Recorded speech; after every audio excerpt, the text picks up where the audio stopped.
What's up, everybody? Welcome to World at War Comics. Really excited to talk to these two gentlemen behind the Big Rig comic book, obviously Vault Comics. Adrian Wassel, Nathan Gooden, man. Gentlemen, thanks for hanging out with me today. Super excited to talk about Big Rig and everything else Vault Comics has going on, if you're all right with that. Yeah, we're stoked. Thanks for having us. Nah, it's a pleasure, man. I wasn't able to get to New York. One day I'll get there, man, but just my Instagram was blowing up with how Vault went all out on Big Rig. Obviously, you had Posty there.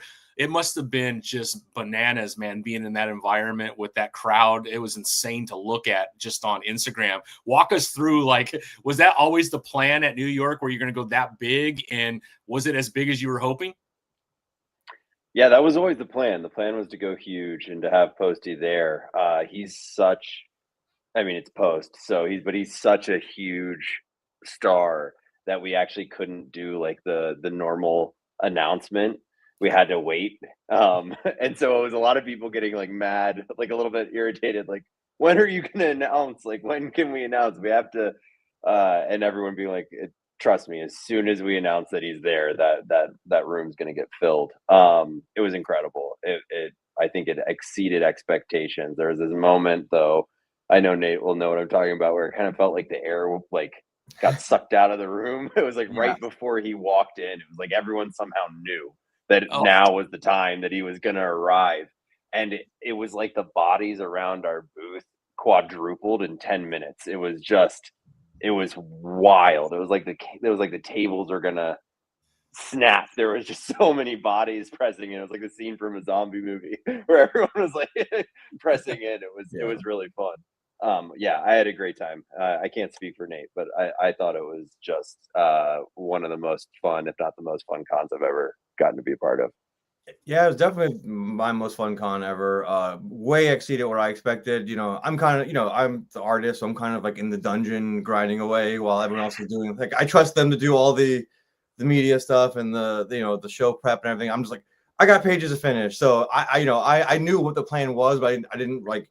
It didn't compute until I was there, and then I was like, oh my god, yeah, we're all here, and then we're all signing, and everyone's stoked for this book, and we got it done on time, and got it, ready for the show. So it was definitely exceeded all my expectations for sure. And one of the things that did surprise both Nate and me was Michael Bay dropping the video at our panel about directing the movie. We knew that was going on in the background, but we had no idea that he was going to drop the video. And that was really cool to be on the panel, and it got teed up, and Nate and I are both seeing it for the first time, like looking up at the screen. That was really fun. Yeah, for sure. I've gone to San Diego. I used to live in Southern California, so I've been to San Diego plenty of times, and you get like mega stars there from the MCU, DC, anime.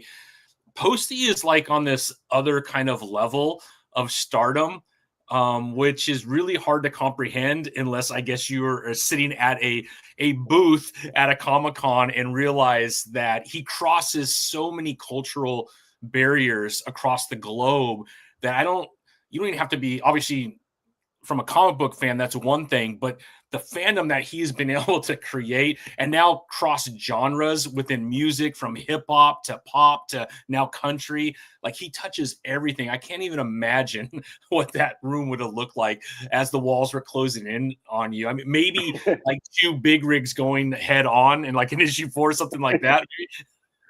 Yeah, it was about that electrifying, for sure. And yeah, that's the thing that's so much fun about working with Post, is that he has such a unique audience in that it's so widespread and it's across different genres of music, and now just different genres of storytelling as well.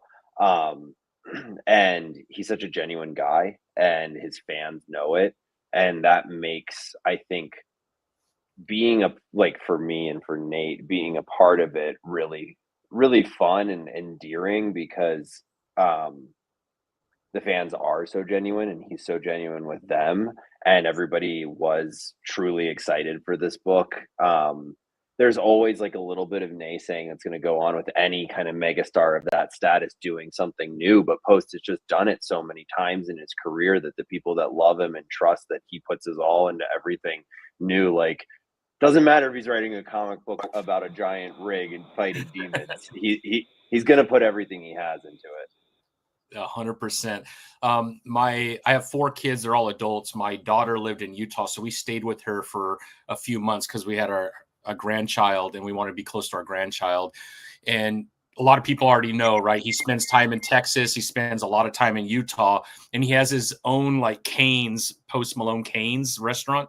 It's like pink and it has his tattoos all over the walls and stuff like that. And then he has his pickup truck out front. So we were there when it opened, and that was madness. And obviously he did make an appearance like on another day, which he doesn't tell anybody, just shows up. And then your experience, like he couldn't say it, right? It was shut, probably Salt Lake City down with traffic. He said something, but he shows up within minutes.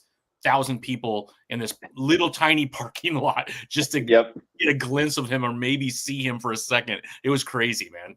Yeah, it's wild. Yeah, people sort of materialize out of thin air when he appears. Yeah, it was definitely has that effect on people, and that effect on like that electricity. And it's just, you know, going back to what like saying about like, you know, the excitement of the book coming out. I think the most excited person to see it like in person was Post. Like when he saw it, he's like, I mean, he could not contain it. He's like, this is the coolest thing I've ever done. Like he was just blown away by the whole project, and like just seeing it done, because you know you have this idea a year ago, and then it's, you know, fast forward a year and it's like, oh, it's done. Like this is real. So like he was so genuinely excited just to see it and have it in his hand finally, you know. Now I wanted to ask, like, how does something like this even happen? Where he has this idea, you guys come together. Like it just seems so impossible to make something like that happen. Can you kind of walk through the process of how Post Malone gets involved in a comic book, and Vault Comics is the publisher who takes this on, and you all work together on it? Yeah, I mean, so in the past we've done some collaborations with really cool artists who kind of exist outside of just the comic book space. So like we did a book with Pete Wentz from Fallout Boy as an example, and several others. And so kind of through building that line of books, we heard tell that Post had this idea for a comic book, and we just had some like mutual connections who were like, wait, Post actually has an idea for a comic book, and he told it to us, but we're not comic book people. Do you want to hear it, basically? Because, you know, now that we see what you guys are doing and how cool this is, maybe there's something to it. And so I heard the idea and I was like, it wouldn't matter if it was Post Malone or not, I would want to publish this book. Like, it's just so much fun. It's my favorite thing about comics is like sometimes we almost get desensitized to it, but like comics is where stuff like Teenage Mutant Ninja Turtles can exist. Like that name is so ridiculous. And we've loved that series and in all of its different life forms for so long that we sort of forget how absurd and incredible it is. And books like The Mask, or like when we were chatting before we, you know, even started with the interview, like Spawn, like these are books that, or Chainsaw Man is another one recently, right? Like even the title and the idea is just so overblown and so wild that you think like, how could this thing work? But what comic book fans know is this is where it can work and where it can be born and come to life. And so when I heard the Post's idea, I was like, dude, even if it wasn't you, like this is so great, we would have to do it. And we sat down and we had a conversation. And of course, Post is like way too nice and gracious, and he's like running to get me a beer, and he's like, do you want anything else, sir? And I'm like, don't call me sir, man, like that's it. Like let's just hang out. And so we started chatting, and very fortunately he and I hit it off really, really well, and we were talking about the story idea, and I kind of got to the end of that first conversation, and I was like, well, now my job as an editor is to find the right writer for this project who can bring all these ideas we just chatted through to life. And Post was like, why don't you just write it? Like, what? I don't want to, like, we just had all this fun, like talking ideas, and you had so many great ideas for the story. Like, just write it, man, write it with me. And I was like, are you sure? And he was like, yeah, let's do it together. Like, this has been really fun. And so I hadn't written professionally in 10 years. I'd been an editor for the last 10 years. And it was a heck of a re-entrance into the world of writing, is getting to co-write with Post. But probably my favorite anecdote from how this all unfolded was that when we walked in to the room for the very first time to meet him, like on the table laid out in front of post were a bunch of comic books that he loved, including Barbaric, which Nathan obviously draws and co-created and Vault publishes. And Post was like, "This artist, man, do you think we could get this guy? He's so good." And I was like, "Well, as it just so happens, I know him." Like, we only built a company together, and he's my cousin. Like, he changed my diapers when I was a little kid, so I think maybe I have an in. Like, but that was my favorite part, was like his genuine excitement and just being like, "Do you know this guy?" And I'm like, "Yes, I know him very well." Yeah. No, the art, I was talking to Nathan before he jumped on. Man, the art is like next level gorgeous. Nathan, you mentioned, we talked about Spawn, obviously Todd McFarlane. Can you kind of talk about some of those influences of your art just in general? Because Barbaric is freaking phenomenal. But I love the grayscale. I would love to know your influences. Why grayscale? Because I think it works perfectly for this title, especially with the red splashes where necessary. Can you kind of walk through that process as well? Yeah, absolutely. Yeah, it was, people that have like followed my career or followed me a little bit as an artist is like, I like to try new things with new books, because I don't want to just have a set style for every project I do. Like, I feel like every project needs its own kind of influence on what I do. You know what I mean? Like, some things that I do, like a lot of expressions, a lot of hand gestures, things like that. And like, so I have to bring something new every project, whether it's like moving from traditional to digital, something like that, And for Big Rig, it was very much, first thing I did was read a ton of Daniel Warren Johnson, because I was like, if I'm not drawing this book, who would I want to see draw it as a fan of comic books? And I was like, Daniel Warren Johnson. So I picked up like Murder Falcon and all those things, and like got brushed up on all of his stuff, you know what I mean? And then Adrian and I talked about a lot about having like a kind of manga influence on the storytelling in this book, because we want it to be fast paced. We want it to be 100 mile an hour at the gate, and you have to figure out the answers to the questions as you go, rather than like set up a world building thing. So it was very much then reading a lot of like Chainsaw Man, reading like Gantz, things like that. I had like that kind of horror inspiration to it, with like some sci-fi, some fantasy. So those were the things I started reading first, and then it was just from there it was Spawn, things like that, things that, like, because it has deals with hell. Of course, I got to go with Spawn. Like the creature designs in Spawn are just top notch. So it's like the chains and the everything. So I went there with it. And then, kind of made a hybrid of all of these things I took in for months, and made this style. And then, we actually were coloring at first, and I was like, I think Adrian and I sent it out to a few people, and we're like, what do you think? And everyone had the same response, like grayscale, grayscale, grayscale, grayscale's where I'm like, okay. Yeah, I sent it out to people like early, because I was nervous that I should not be co-writing with Post. And I was like, I need trusted readers to read this and tell me if it's actually any good. And everyone was over the moon, which was far too kind. But everybody was like, whoa, Nate in grayscale is unreal. Like, we're so stoked. Like, we heard over and over again, man, what a bold choice. And we're so glad you guys are going with black and white. And we're so glad to see Nate in grayscale. And this was just because it hadn't been being colored yet. We were like, oh, well, maybe we should listen and like really pay attention. And then Nate and I started talking about it. And that's when we got Dershing involved to come in and help with like all those highlights of red that you were talking about, with Nate and Dershing working together to make sure that the pages delivered in that, grayscale with the red. Yeah. No, I think it's the perfect choice for this issue. Let me just show a few pages of your marvelous art right here, man. It's just insane. I will tell you, as a fan, right? Grayscale either works or it doesn't. I've seen a lot where it just is a little bit flat, right? It's just a lot of black and white. But man, the cross hatches, the different tones that you use. I mean, this is truly grayscale. And there's comic book, like obviously David Finch is an amazing artist. The Skin Breakers that's out right now. Yeah. Love Robert's writing, and I love Skin Breakers. It's been awesome. But even if there wasn't a bubble in that entire comic book, you would buy it just to see the art because of the detail and everything. This is one of those titles, man, where obviously we need the story, but the art itself is just phenomenal as well, man. Thank you. It's insane, bro. It's insane, Nate. Thank you. Yeah, I think one thing I really wanted to push with the grayscale with Dershing, working with Dershing, and was just really differentiating because grayscale, it's really easy to get into like repetitive textures and things like that. And I think what we really wanted to do was like separate flesh from cloth, cloth from background, and then of course the big bad big rig needs to be, even though it needs to pop, it needs to feel mechanical, because it doesn't belong in this world. So like, and I think we really did accomplish something cool with like differentiating between the grayscales and the texture usage, and the world, the characters, and especially the big rig. Yeah. No, that certainly comes across.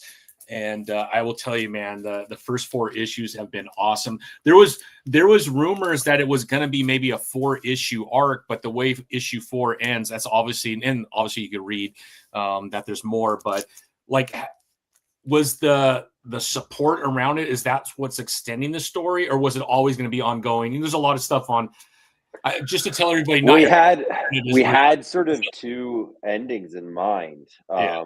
One, it was kind of like the classic, like the saga first arc, where Brian Gavon has talked about that, how there was like 2 different sort of 6-page ending sequences that he had scripted, and for everyone who's finished reading issue 4, there's like a coda, like a 2-page sort of teaser at the end.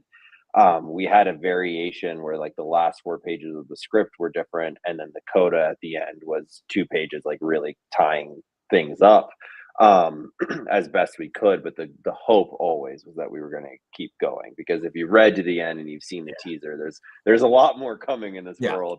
And one of the things that I think Nate and I are most excited about for volumes 2 and 3 kind of ties into what he was saying about the manga pacing, which is like, there are still so many huge questions that we have purposefully left unanswered, and how Trucker, Etta, and Batu's backstories all tie together is like, in many respects, it's the meat of the whole story. It's like where everything comes from, and we've only barely hinted at it in book 1. So book 2 and book 3 like we're really excited, because we're finally going to get to answer some of the questions that I know are burning a hole in a lot of readers' pockets.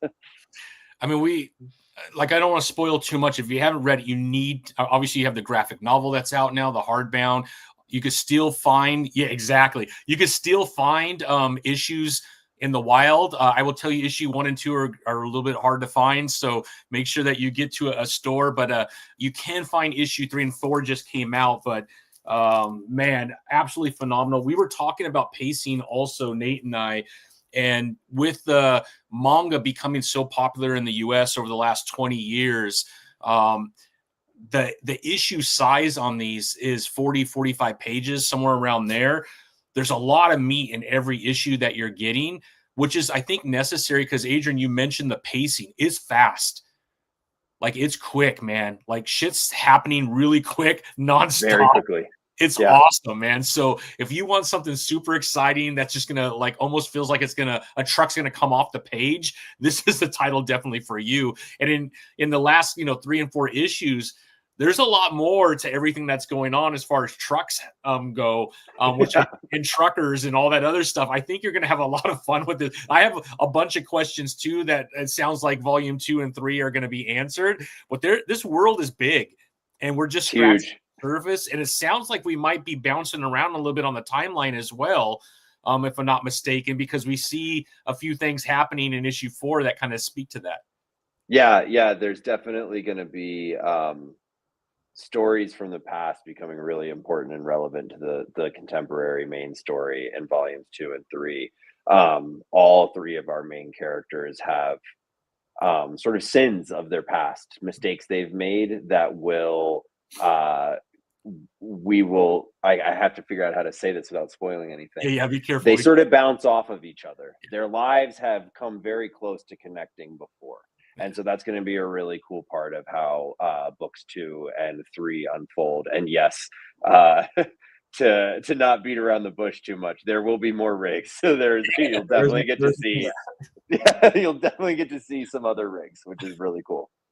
I love it. So with all the internet, with the fans, like on Instagram or YouTube or whatever, have you kind of figured out where, obviously Trucker's amazing, you have Etta, You have Batu. Do you kind of see where fans are like, that's my favorite? Is there one that's kind of standing out amongst all the rest of the characters that you've developed so far?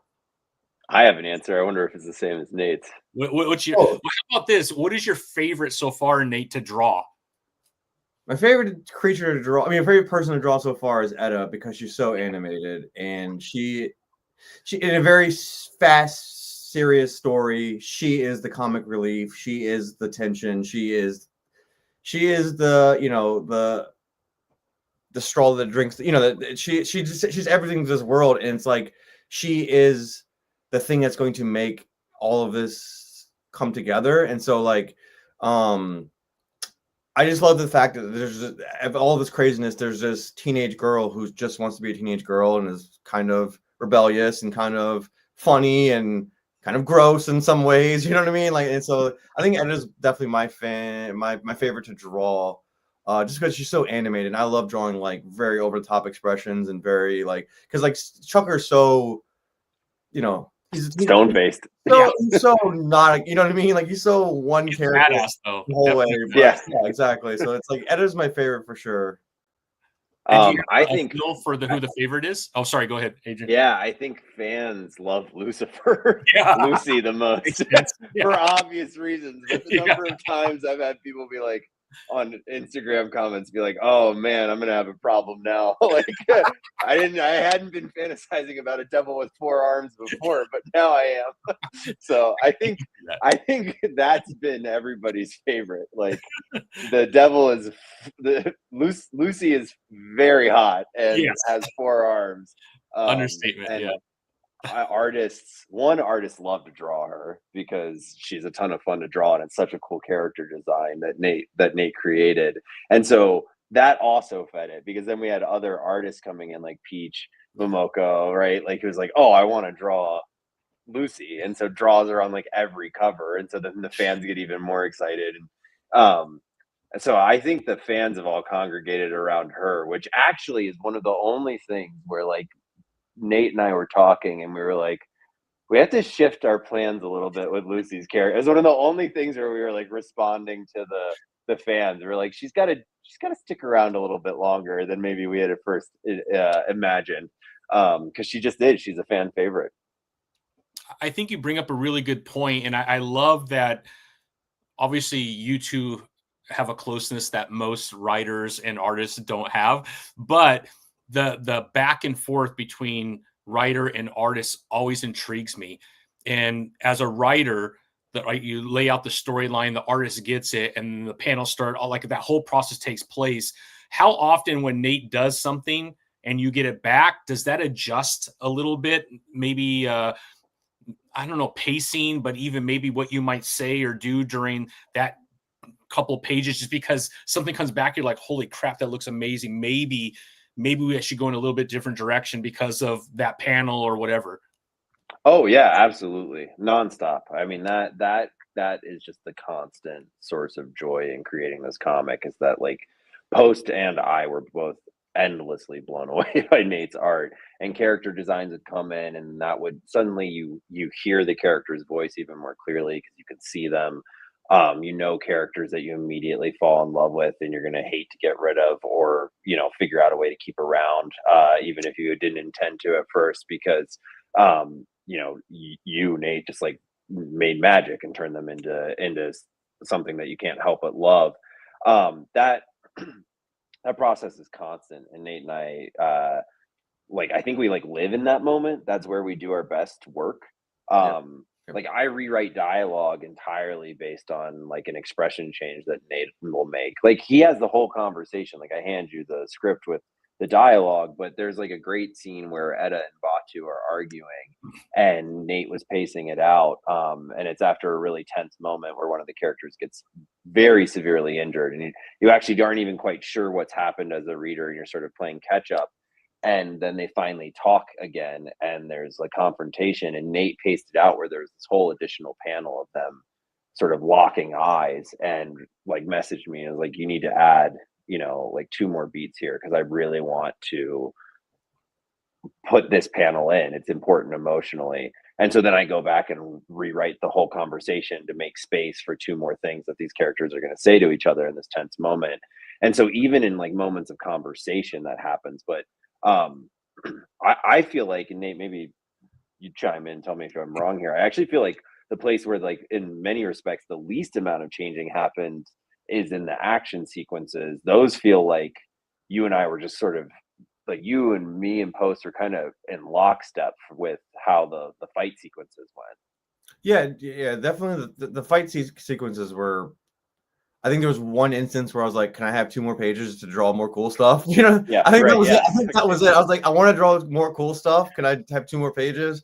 But yeah, the action sequence was great because like Adrian and Post like really, um, studied some film, some good, like war films, some good fight sequences, and like they gave me choreographed like chessboard. Here's where this person is. This is how they're moving across the playing field, things like that. And like especially in chapter like 5 with the breakdown, that was really important and really great for the script to be like for me to like I have 10,000 things in this fight scene that I have to keep track of. And Adrian, the script was like, this person's here doing this person's here doing that, they're reloading, this person's getting overrun. So it was really good to just be like, okay, this is and a couple times I'd call Adrian, I'm like, Adrian, can I change the angle a little bit on this just so I can squeeze more in or something like that? You know what I mean? So it was like, but we were constantly doing that the whole time of like, you know, again, we just, we called each other on the phone like 5 minutes. Hey, quick, I got this idea. Can we squeeze it in there? Hey, and Adrian called me. Hey, I got this idea for this one. Let's squeeze it in there. Let's get it in there. So it's very awesome. Yes and like good improv, very yes and kind of conversations we had. 100%. And then Adrian, you mentioned with Lucy and just the fan response around that particular character, maybe making some adjustments to get some more use out of that character because she's so popular. Has that happened in your experience before where you've had to do that, or is this kind of unique to this title? Oh, as an editor, that's definitely happened. Actually, Barbaric is another series where we've had that happen several times. We've had characters who showed up to just be like totally tertiary for one arc, and then everyone loves them so much that we're like, oh, hold on a second. Like, how can we figure out how to bring them back later?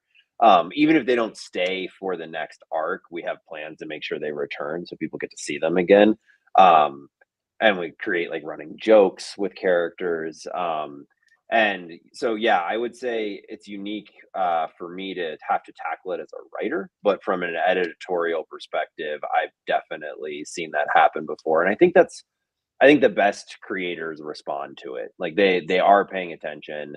They're making the art for themselves, and at the same time, really care about the reader's experience. I think that's always where like the best kind of creativity lies. And I'm sure a million artists would have a million different answers to that, but like for me, it's that intersection of making the thing that you care about most and gets you excited, and then looking at it, reading it, and going, what's the reader's experience of this, and is it worth their money and time? And if it is, then great. And if they say we love this thing so much, you better have a reason to get rid of it. Yeah, exactly. I think that's so awesome just from a fan perspective to know that as an editor, you kind of have your ear to what fans are saying and that you're open to do that. Obviously, you got to be careful with that because there's a bazillion thoughts of what you should do. And if you listen to everything and make changes, you'll have a title that makes absolutely no sense by the end of it, trying to make everybody happy.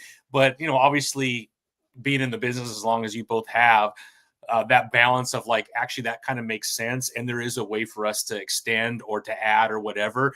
I think that's exciting. I mean, I don't think fans realize that maybe happens more often than they think, that, fans have some impact on the future of something, especially when it's this big and it's making the amount of noise that this title has been making.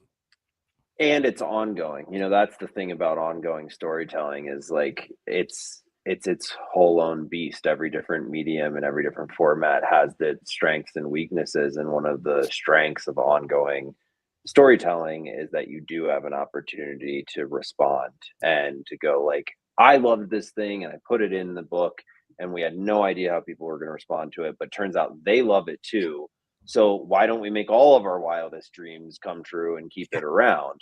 The tricky part of ongoing storytelling is what you were talking about, which is like do too much of that and you just have a quagmire. But Yeah. also, you don't get a chance to revise. Like Nate and I have both worked on enough long form books that go a lot of issues to know, like, sometimes you get to like issue 20 and you're like, holy crap, how do we fix this continuity problem? Like, we gotta dream up something crazy here.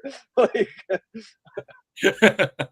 It's still cool to know that that kind of excitement around a character has had some impact on where maybe the story might go. And, you know, just as a fan, I think that's really cool. I wouldn't think that happens very often, but I mean, 2 of your major titles, that's happened. And I think that's pretty cool, man. yeah, I think it's like I said, it happens more naturally the longer something runs, and as you were saying, kind of the bigger and buzzier it is. And obviously, Post brought millions of fans to this, so we had a lot of feedback. It's really interesting. You know, obviously, Post has this popularity that he's built over the years from a music standpoint. I have 4 kids. All of them love Post Malone. I have one daughter that is obsessed with Post Malone. They all love him though. And I cannot get any of my kids to look at a comic book. You know, I'm 50 years old. They look at me, they shake their head. They're like, I'm glad he has a hobby. That's great. But, you know, I'm like, dude, like you brought up Daniel Warren Johnson. One of my favorite titles ever is Do a Power Bomb. I just think that story has so much heart. It's just, it's amazing. And he has this unique way to bring like a family element to it where you just, your heart gets, there's like a hook and you're there, man. And you can't give it. He's a masterpiece at that. And so I try to even give it like, just read this one. I'm telling you, I know it's kind of superhero-ish and there's a lot of things going on with wrestling and stuff. The story is incredible. Cannot get him to do that. When this book came out, especially the free comic book day, nice. I had to take my daughters to go get this because they had to have it because it was Post Malone. So I have a feeling a lot of traditional comic book fans are reading comic books for the very first time because of that name being on there, and which I love, right? Because it's exposing, I think, a whole new audience to comic books. And obviously for Vault, I'm hoping that there is like a halo effect on some of your other titles, because I think that's a freaking amazing opportunity as a comic book publisher, but just as a fan of comics and wanting it to stay strong for a very long time, I think this helps a lot. I don't know if you feel the same way as a publisher. Oh, absolutely. Nate, I feel like I've been talking a lot. Do you want to? No, go ahead. You're a better talker than I am. That's not true. That's not true. I just talk more than you do. I don't know if I'm better at it. I would say, for me, it was, you know, the chance to work with Post and like to bring in new readers. That's always my thing to do, is like whenever I go to a comic book shop for a signing or something like that, I always want to be like, okay, how can I get someone new into this? Because there's this whole world of things that you have not experienced, and there are some amazing titles in here. You know what I mean? And it's like, so that was for me what was important to work with him, was like, he's willing to bring first time readers, and we better blow them away. You know what I mean? Like Adrian and I better blow them away. And I think we did a good job of being like, here's what comics can do. Here's why they are cool. This is the kind of story you can get. You can pretty much only get it here. You know what I mean? And it is pure like insanity and awesomeness and like everything you would want. And like, yeah, I think it was just really cool to bring like some new audience in. But then while I also have like my barbaric audience that have been reading barbaric for 5 years, it's like, if you guys like barbaric, you're gonna like this. You know what I mean? Like you're going to be into this as well. So that was the important part for me.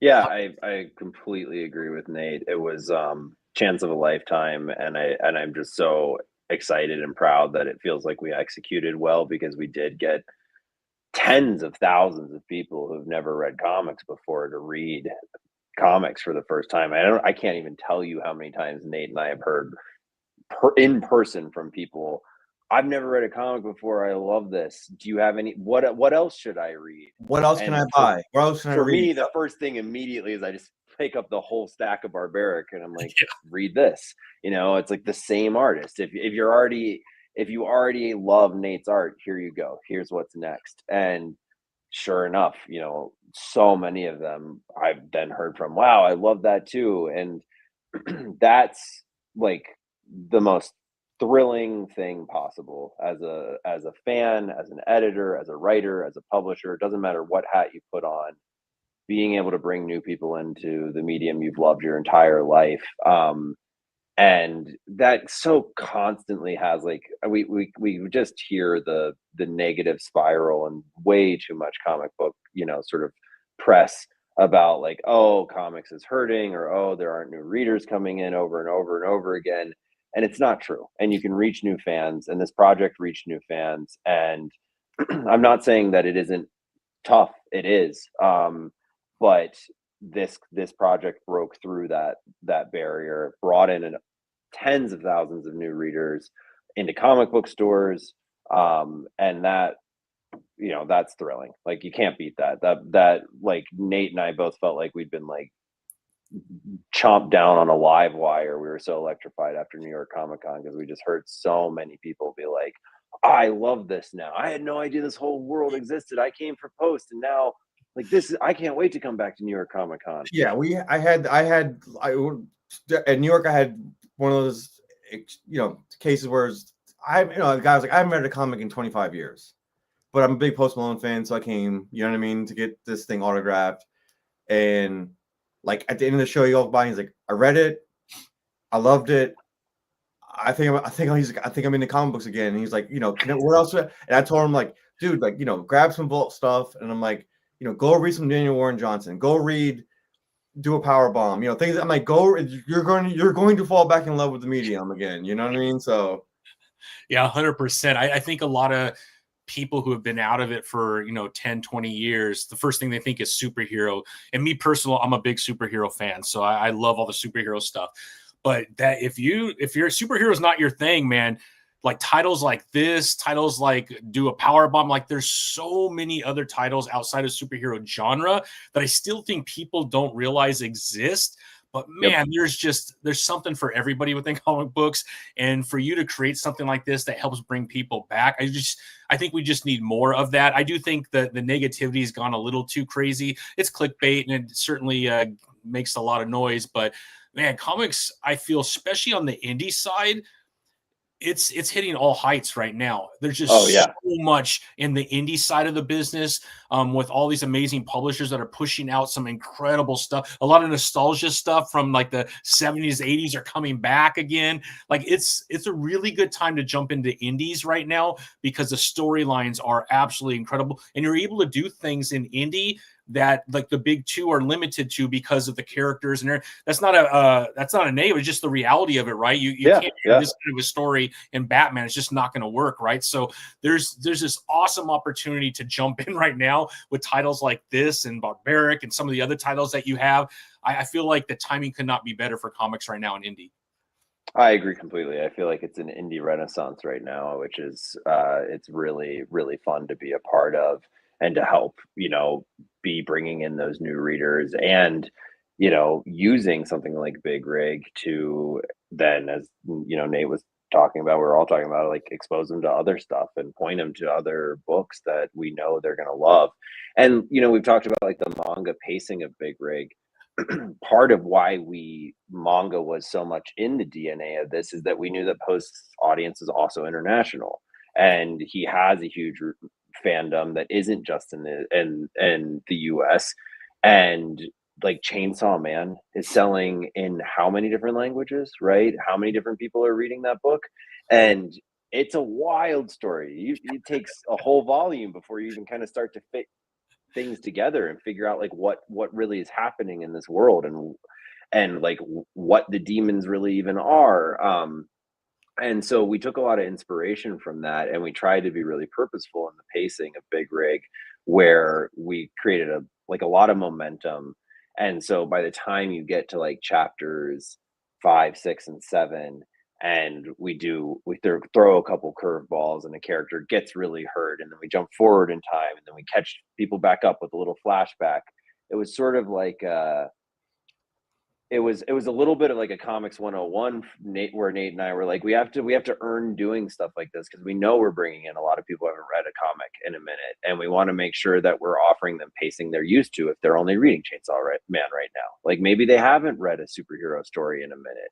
Maybe they did get kicked out 25 years ago for whatever reason. It could have just been they didn't have the money to buy comics at that point. That certainly happened to me in my life. And it's like, so people who are coming and spending time and money on this, like we wanted to kind of get them in, get the pedal down, get the rig on the page, give them everything we promised, and then start to show like comics can do tricky, cool stuff. Like, you know, as a medium, there's, you know, it can do some wild things with simultaneity and flashbacks and multiple stories unfolding on the page in different locales at the same time. And so we wanted to earn our right to be able to do all of that, and kind of hopefully, you know, especially as we roll into volume 2 and 3, like impress some of those new readers who are like, oh, I read it, I loved it, and then kind of show them and be like, see, and comics can keep surprising. It can do all of these things.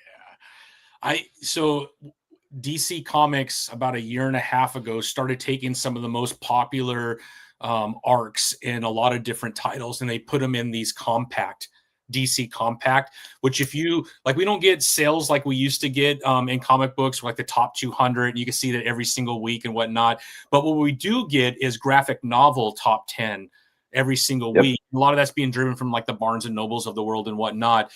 And you always have The Last Ronin is always in that list, no matter what you look. And then the rest of them kind of move around week to week and whatnot, until DC came out with the compact editions, and they're doing like Long Halloween and like all these classic Court of Owls and that type of stuff. And because of that, if you look at the top 10, I think the last time I looked, like 4 or 5 of the top 10 were those DC compact. Because of the pacing of Big Rig, it would be amazing that once this like first arc is done, you go into volume 2, is to put it into a compact size. No way. Yeah. We've Vault's been doing, we just launched our first wave. Just launched compact. Is it on your site right now? Yeah, you can order them through your comic book store. Not Big Rig yet. Not Big Rig. Gotcha. Yeah. But like These Savage Shores, which is a great book by Ram V and Sumit Kumar. Money Shot, which is a very hilarious, very adult rated.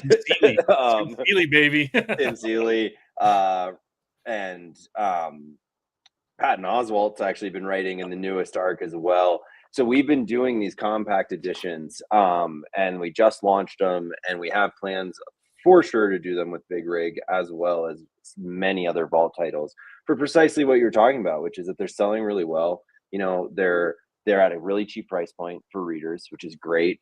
They fit into a backpack or whatever easily, and it's a great entrance point for readers who maybe didn't grow up in the single issue market and don't go to stores every Wednesday and want to just come and get a whole story or get a big chunk of the story, because maybe they're used to like, oh, I go in and I pick up Gantz, or I pick up Vinland Saga, or whatever manga they're reading. This is a much easier sort of thing to point them towards. And DC absolutely crushed it with their line, and you know, Marvel quickly followed suit. And yeah, we've got our Vault Vantage editions coming out now, and we're really excited about them because we got so many great series that really lend themselves to this format. So lots more coming, including Big Rig. I'm so like ecstatic to hear that, because I travel a lot for work. I'm in the grocery industry, so I call on customers all across the US. I throw a DC compact or a Marvel compact in my backpack all the time. It's easy on the plane to pull it out of your backpack and just start going at it. Even though I own the floppies of those same stories, I want to read Long Halloween again. I just throw that in my backpack and I'm ready to go. So I'm exactly the same way, 100% the same way. I love having these editions for that reason. Like my big, beautiful omnibus lives on the shelf, and that's what I'll read at home. But like, if I'm going to try to get somebody into a story I love, I'm not going to be like, go spend $100 on the hardcover that you could, you know, use as a murder weapon. Just buy this, and it's $10. Like, yeah. Dude, that's so brilliant, guys, because, you know, as I talk to a lot of the other publishers, and actually Mad Cave started doing this with their Nakama Press line, which is really truly like manga and some of the other manga style writing. I think more publishers should be doing this, because I think it's brilliant, man. And you're going to open up this title to even more people that Post hasn't touched yet.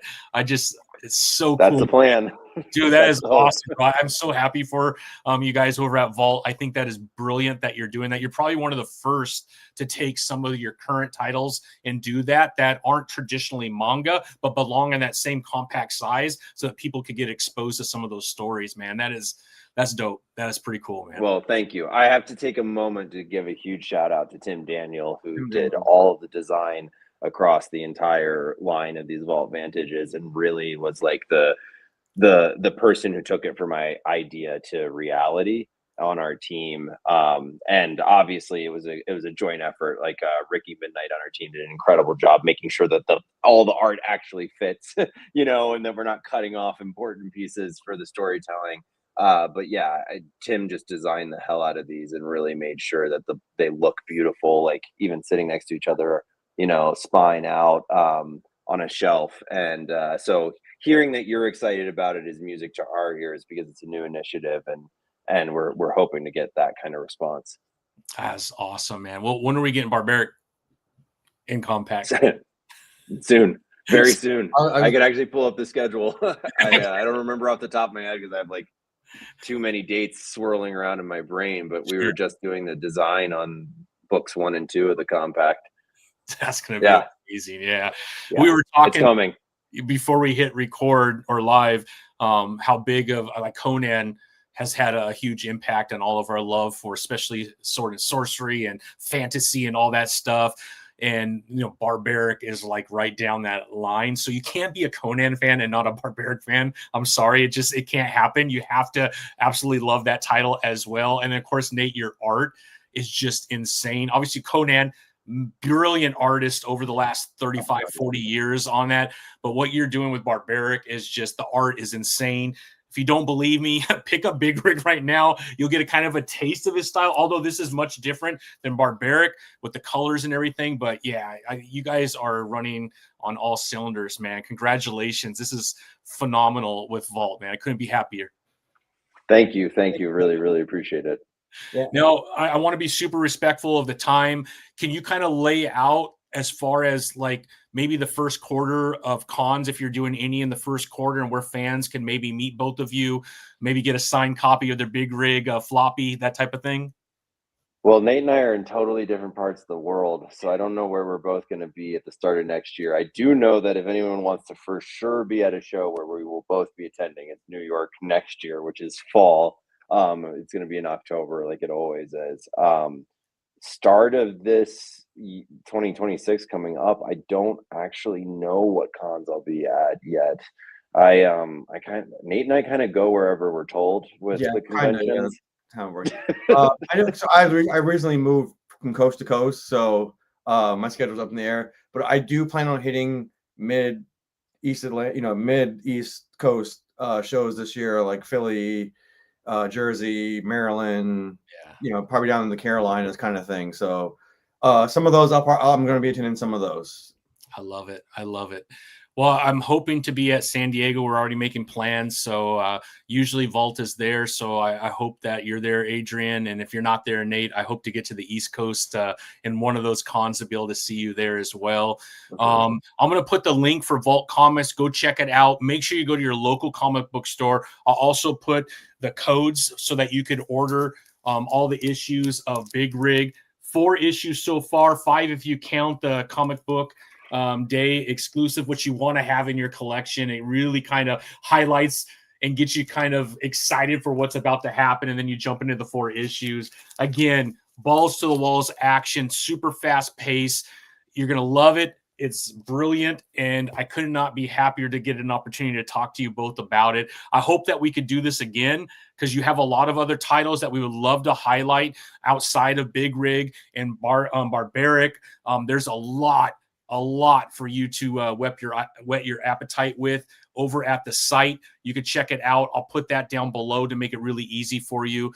Gentlemen, I want to say thank you so much for making some time for me today. I hope it's not the last time. I'd love to have you back. I'm a big fan of Vault and everything that you both are doing.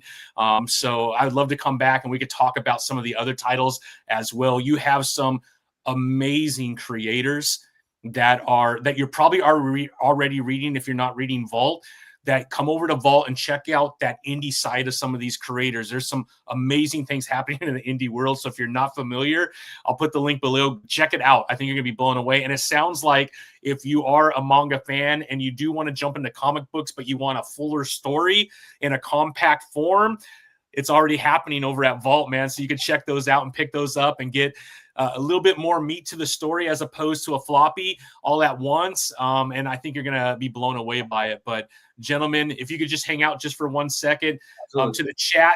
Thank you so much for hanging out with us today. And then Adrian and Nate, thank you. I appreciate everything, man. Thank you, Tommy. Really appreciate it, man. Yeah, thanks for having us. Yeah, absolutely.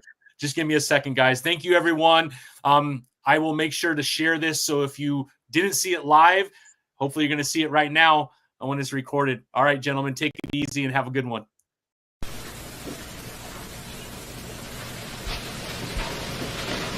You're still here? It's over. Go home. Go.